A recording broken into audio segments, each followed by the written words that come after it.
तो नमस्कार सभी को, मैं करण चौधरी आ गया हूँ अपने दूसरे वीडियो के साथ। जैसे कि मैंने आप लोगों से कहा था कि दूसरे वीडियो को लाने में मैं ज़्यादा देरी नहीं करूँगा, तो जी आ गया हमारा नया वीडियो। एंड इस वीडियो का टॉपिक होने वाला है why Indian youth is not interested in agriculture. कि जो हमारी नई पीढ़ी है, जो हमारी नई जनरेशन है, वो एग्रीकल्चर में क्यों इंटरेस्ट नहीं दिखा रही है या फिर इससे दूर क्यों भागती है। तो जी जैसे कि आप सबको पता है कि हमारा जो भारत देश है, जो इंडिया है, उसकी 50% से ज़्यादा पॉपुलेशन जो है वो फार्मिंग पे डिपेंड करती है, एग्रीकल्चर सेक्टर पे डिपेंड करती है अपने डेली लाइवलीहुड के लिए या अपने खान पान के लिए, जो अपने 2 टाइम की रोटी है उसके लिए। बट स्टिल जो नई जनरेशन है जो हमारी, वो इससे दूर भाग रही है। क्या ये एग्रीकल्चर मतलब जो फ्यूचर है उसके लिए सही है या बिल्कुल नहीं है? तो लेट्स जानते हैं कि एग्रीकल्चर जो यूथ है हमारा, जो नया यूथ है भारत का, वो एग्रीकल्चर में इंटरेस्ट क्यों नहीं दिखा रहा है। तो जो इस वीडियो को ज़्यादा ना लंबा करते हुए हम स्टार्ट करते हैं।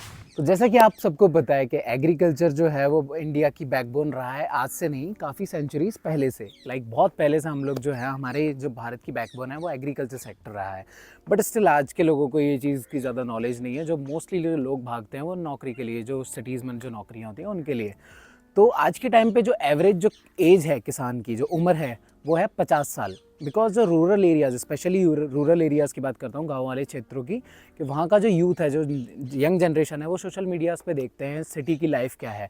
तो वो लोग इस चीज़ से भाग के जा रहे हैं सिटीज़ की तरफ, जॉब्स को ऑप्ट करने के लिए। उन्हें ये वाली चीज़ जो उनके लिए खेत वगैरह है, ये नॉर्मल हो चुकी है, तो उन्हें अब कुछ नया चाहिए जीवन में। तो जानते हैं इसके रीजंस क्या हो सकते हैं। तो इसका जो पहला रीज़न हो सकता है वो है low income and financial unstability, मतलब आय कम एंड वित्तीय स्थिरता। क्योंकि जो किसान के बच्चे जो हैं वो अपने माँ बाप को या फिर अपने पेरेंट्स को, अपने फादर को देखते हैं कि कभी भी जो क्रॉप्स, जो इनपुट्स हम डालते हैं, जैसे फर्टिलाइजर्स हो गए, सीड्स हो गई, सो सारी चीज़ें हम यूज़ करते हैं, इनका दाम कभी भी बढ़ जाता है।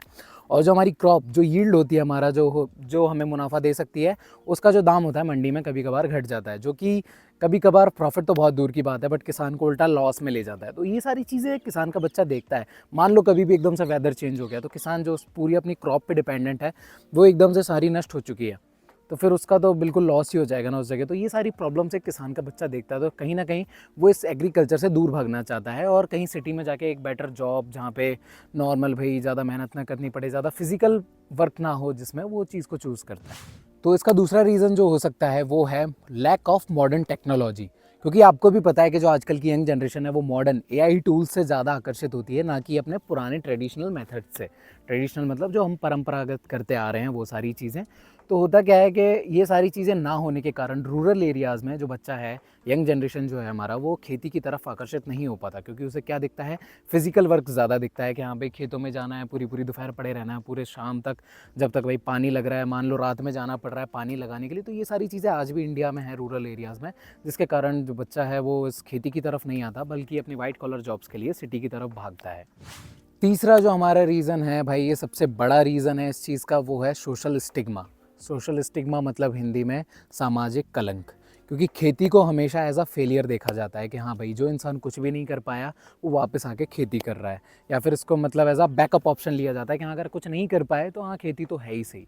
तो ये चीज़ बहुत ज़्यादा है। इवन मैं कहूँगा खुद के एक्सपीरियंस से भी, कि मैं यहाँ पे इतनी दूर आके जो एग्रीकल्चर कर रहा हूँ, मुझसे खुद अपने जो मेरे परिवार वाले हैं वो सब कहते हैं कि अगर तेरे को एग्रीकल्चर ही करना था, पढ़ाई करने की क्या ज़रूरत है, यहाँ पे अपने है तो खेती यहीं पे कर लेता, वहाँ पे इतने सारे पैसे उड़ा रहा है जाके। एंड इवन द लेडीज़, जिनको काइंड ऑफ रूरल एरियाज़ में लेडीज़ को नॉलेज नहीं होता, तो उनका भी ये कहना होता है कि जब वापस आके इसको खेती करनी है तो वहाँ पे इतने सारे पैसे क्यों बर्बाद कर रहा है। जो कि मैं ये सब सारी चीज़ें मैं भी सुनता हूँ भाई, बहुत ज़्यादा सुनता हूँ। एंड हम लोगों को, जो यंग जनरेशन है, उनको प्रेशर दिया जाता है जॉब करने के लिए, कि अगर भाई समाज में अगर इज्जत चाहिए आपको, तो आपके पास जॉब होना बहुत ज़रूरी है। क्योंकि उस खेती में इंसान कितना भी प्रॉफिट कमा रहा हो, बट खेती को हमेशा एक मतलब नीची नज़रों से देखा जाता है आज के टाइम पर, जबकि खेती एक टाइम पे सर्वोच्च मानी जाती थी, जो कि एक बहुत बड़ा, मतलब मैं कहूँ ना कि बहुत ज़्यादा बैकड्रॉप है ये चीज़ भारत के लिए। तो प्लीज़ मैं अपने जितने भी अपने बड़े जो किसान हैं या फिर जो गांव में लोग रह रहे हैं, उनसे रिक्वेस्ट करता हूँ कि आप प्लीज़ अपने बच्चों को इस चीज़ का प्रेशर ना दें। क्या पता वो खेती में बहुत अच्छा कर जाए। तो ये ताने देने की वजह अगर हम उन्हें सपोर्ट करें ना कि अच्छा बेटा तेरे को खेती करनी है, ले मैं तेरे को और अच्छे से कराता हूँ, नॉलेज के साथ कराता हूँ, तो वो चीज़ प्लीज़ करना ट्राई करें। चौथा जो इसका रीज़न है वो है एजुकेशन एंड अर्बन माइग्रेशन, मतलब शिक्षा और शहरी प्रवास। इसमें होता क्या है कि जब जो एक गांव का बच्चा है, जो रूरल एरिया का, या फिर नॉर्मल किसी को भी कहो, अगर वो पढ़ जाता है, ही गेट्स एजुकेटेड, तो उसको क्या दिखता है कि हाँ यार, जो एग्रीकल्चर है वो फिज़िकली बहुत वर्क मांगती है। लाइक आपको खेतों में जाना पड़ेगा, खुद जाके देखनी पड़ेंगी सारी की सारी चीज़ें, एंड मतलब कभी भी आपको रात में काम पड़ सकता है या कुछ भी ऐसा हो, तो उसको वो फिज़िकल लेबर ज़्यादा मानते हैं। तो इस कारण वो ढूंढते हैं मोर ग्लैमरस जॉब, जहाँ पे मतलब हाँ भाई उन्हें एक एसी का कमरा हो, जहाँ पे वो बैठ के अपना पूरा काम कर लें, बिकॉज उन्हें नॉलेज नहीं होती प्रिसीजन एग्रीकल्चर की, जो कि हाई टेक्नोलॉजीज़ की, जो कि सेम जॉब करके आप कमरे में बैठ के भी अपने पूरे फार्म को संभाल सकते हो। तो ये कहीं ना कहीं कमी है इस चीज़ की।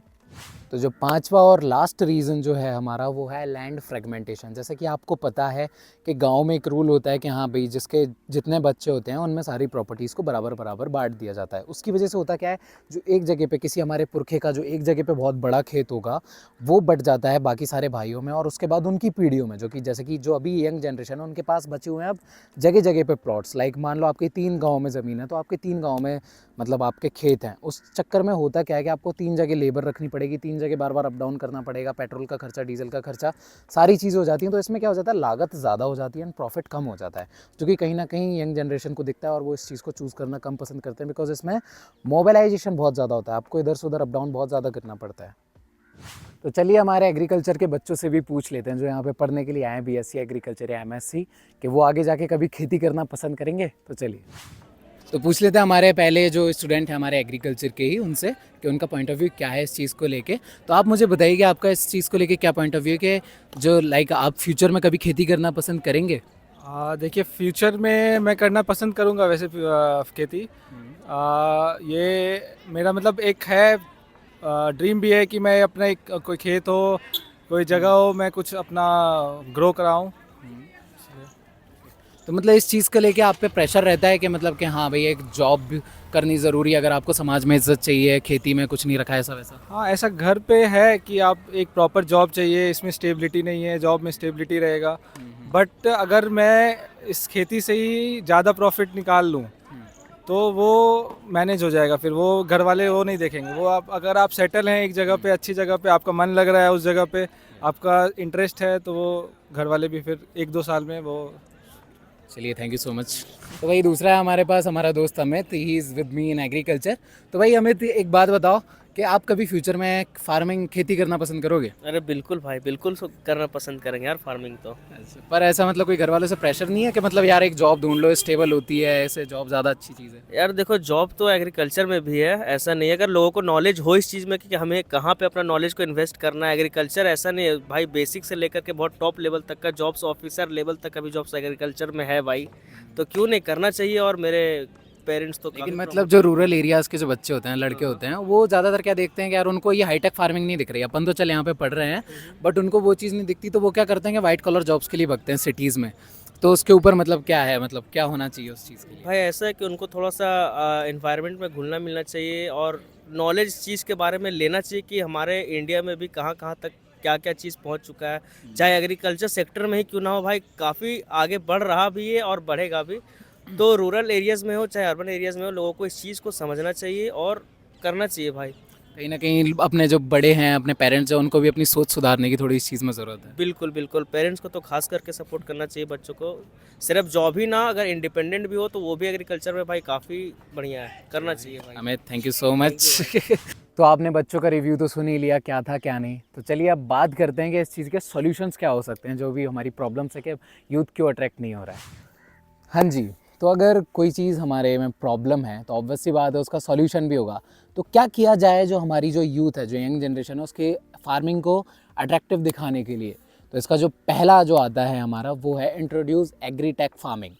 जो हमारी नई टेक्नोलॉजीज़ हैं, जैसे कि हमारा poly house, precision agriculture, GPS and remote sensing वगैरह, जो स्मार्ट इरिगेशन होता है हमारा, ड्रोन फर्टिलाइजेशन, इरिगेशन, ये सारी अगर टेक्निक्स आ जाएं तो कहीं ना कहीं जो हमारा टेक सेवी जो यूथ है, जो नई टेक्नोलॉजीज़ को पसंद करता है, वो कहीं ना कहीं इसकी तरफ आकर्षित होगा। बिकॉज ये सारी चीज़ों में फिजिकल वर्क कम लगता है और टेक्नोलॉजिकल वर्क ज़्यादा लगता है, कि आप एक जगह बैठे बैठे अपने पूरे फार्म को संभाल सकते हो। हाँ, तो भाई दूसरी जो चीज़ इसमें की जा सकती है वो है गवर्नमेंट सपोर्ट।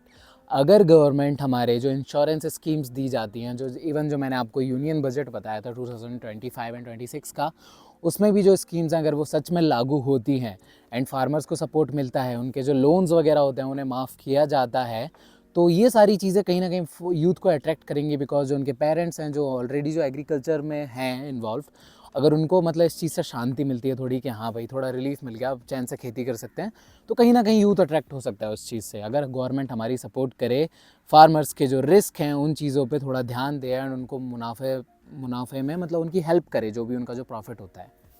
तो तीसरी जो मोस्ट इंपॉर्टेंट चीज़ है वो हम कर सकते हैं एजुकेशन एंड अवेयरनेस। ऑब्वियस सी बात है, ये सारी जो चीज़ें हैं ये इंसान हर चीज़ आके यूट्यूब पे नहीं सीख सकता है। इन चीज़ों को स्कूल्स में, कॉलेजेस में इनमें सिखाना बहुत ज़रूरी है कि भाई एग्रीकल्चर जो है उसको मॉडर्नाइज तरीके से बताया जाए, ना कि इस तरीके से कि बस आपको, अगर एग्रीकल्चर के बारे में स्कूल्स में बात भी होती है ना, तो एक फ़ोटो बनी होती है किसान की जो 2 बैलों के पीछे चल रहा है, बेचारा गरीब सा, उसकी धोती फटी होती है और वो खेतों में चल रहा है।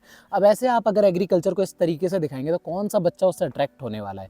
तो ये सारी चीज़ें एग्रीकल्चर को एज अ मॉडर्नाइज्ड वे दिखाना चाहिए स्कूल्स में। एंड इवन मैं खुद कहूँ भाई, मैंने CBSE का स्टूडेंट हूँ, मैं CBSE में आज तक एग्रीकल्चर नहीं पढ़ाया जाता। मेरे को 11th-12th में आके अपना पूरा वो चेंज करना पड़ा था। मैंने MP बोर्ड लिया था, तब जाके मैं एग्रीकल्चर को कर पाया, अदरवाइज CBSE में ऐसा कोई ऑप्शन नहीं था। तो काइंडली CBSE भी भाई एग्रीकल्चर को इंक्लूड करे अपने एजुकेशन सिस्टम में, तभी जाके जो हमारा यूथ है, जो हमारा इंडिया का यूथ है, वो इससे अट्रैक्ट होगा। तो हमारा जो चौथा जो हम चीज़ कर सकते हैं वो है एंटरप्रेन्योरशिप इन एग्रीकल्चर, जो कि भाई हमारे देश की इकोनॉमी को भी बढ़ाएगी। एंड ऑब्वियस सी बात है, जिस चीज़ में प्रॉफिट दिखेगा उस तरफ यूथ भी अट्रैक्ट बिल्कुल होगा। जैसे कि हम इसमें प्रमोट कर सकते हैं ऑर्गेनिक फार्मिंग हो गई, फूड प्रोसेसिंग हो गई। फूड प्रोसेस होकर आपको भी पता है कि भारत से कितना ज़्यादा जाता है। जो नॉर्मल एक जो प्याज उगाया जाता है खेत में, जो किसान जाके बेचारा मंडी में बेच के आ जाता है सस्ते में, उसी प्याज को सुखा के उसका पाउडर बना के बाहर के देशों में बहुत ज़्यादा डॉलर्स में बेचा जा रहा है। तो अगर ये चीज़ें बच्चों को सिखाई जाएँ सही जगह पे, स्कूल्स एंड कॉलेजेस में, तो ऑब्वियस सी बात है हमारा जो यूथ है वो बिल्कुल फार्मिंग से अट्रैक्ट होने वाला है। एंड 5वां जो मैं कहूँ मेरी तरफ से सबसे ज़्यादा इम्पॉर्टेंट है वो ये है चेंजिंग द नैरेटिव। तो जो यंग सक्सेसफुल जो हमारे फार्मर्स हैं, जो नया बच्चा कोई भी आपका जिसने यंग में फार्मिंग ज्वाइन की हो एंड उसमें वो सक्सेसफुल भी हो रहा हो, तो उस चीज़ को एज अ फेलियर ना देखते हुए कि हाँ इसने कुछ कर नहीं पाया इसलिए खेती कर रहा है, ऐसे उसे ना देखते हुए उसकी सक्सेस को सेलिब्रेट करना सीखिए कि हाँ भाई बच्चे ने कुछ नहीं किया बट एटलीस्ट जो हमारी खेती थी उसको आगे बढ़ा दिया, उसमें अच्छा प्रॉफिट ला दिया अपनी नॉलेज के साथ। तो इस चीज़ को थोड़ा अपना जो सोशल स्टिग्मा है, थोड़ी जो सोच है उसको सुधारिए। अपने बच्चों को प्रेशराइज़ ना करिए मतलब वाइट कॉलर जॉब्स के लिए कि आप सिटी में जाके ही जॉब करो। बिकॉज खेती मैं बताऊँ, इंसान इसमें जितनी ज़्यादा मेहनत करेगा ना, जितना ज़्यादा इसमें अपने आप को इन्वॉल्व कर सकता है, वो उतना ज़्यादा इसका मुनाफा लेके जा सकता है। भाई टेक्नोलॉजीज़ आज के टाइम पे एक से एक आ चुकी हैं। तो प्लीज़ ये सारी जो मैंने 5 बातें बताई इनको बिल्कुल ध्यान में रखें। सो थैंकफुली हमारे पास कई सारी स्टोरीज़ ऐसी भी हैं हमारे यंग फार्मर्स की जो बहुत अच्छा कर रहे हैं फार्मिंग में। एक ऑर्गेनिक फार्मिंग स्टार्टअप से लेके एग्रीटेक इनोवेटर्स तक हमारे पास सारी चीज़ें, आप सर्च करेंगे कई सारे नाम आ जाएंगे, खेमाराम चौधरी, हर्ष धनदेव वगैरह, जो ये लोग फार्मिंग में बहुत अच्छा कर रहे हैं और बता रहे हैं हमारे यूथ को कि agriculture is not just about growing crops, it's about growing our nation. Because हमारा जो एग्रीकल्चर से जो हमारी इकोनॉमी है भारत के, वो बहुत ज़्यादा जुड़ी हुई है कि हम इसमें बहुत ज़्यादा अच्छा कर सकते हैं। बिकॉज जो हमारे पास जो वेदर है हमारे भारत का, जो क्लाइमेट है हमारे पास, जो ज़मीन है हमारे पास, जो मिट्टी है, वो सारी चीज़ें भाई मैं बताऊँ अपने पूरे जो all over the globe one of the best है।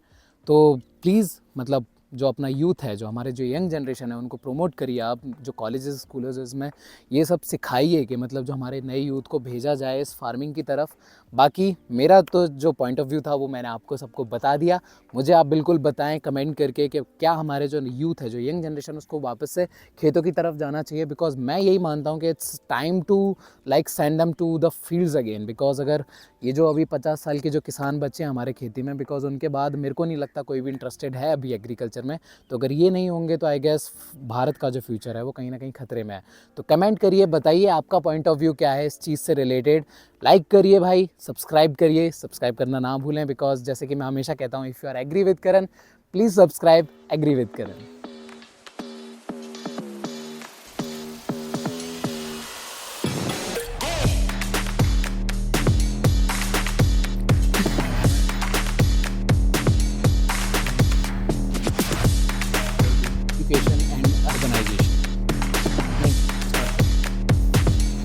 इसका रीज़न है वो है, तीसरा इसका आ गया, सॉरी स्टम्बल करने के लिए। बाकी इसमें क्या, अगर हम वाकई में यार छोड़ यार इसको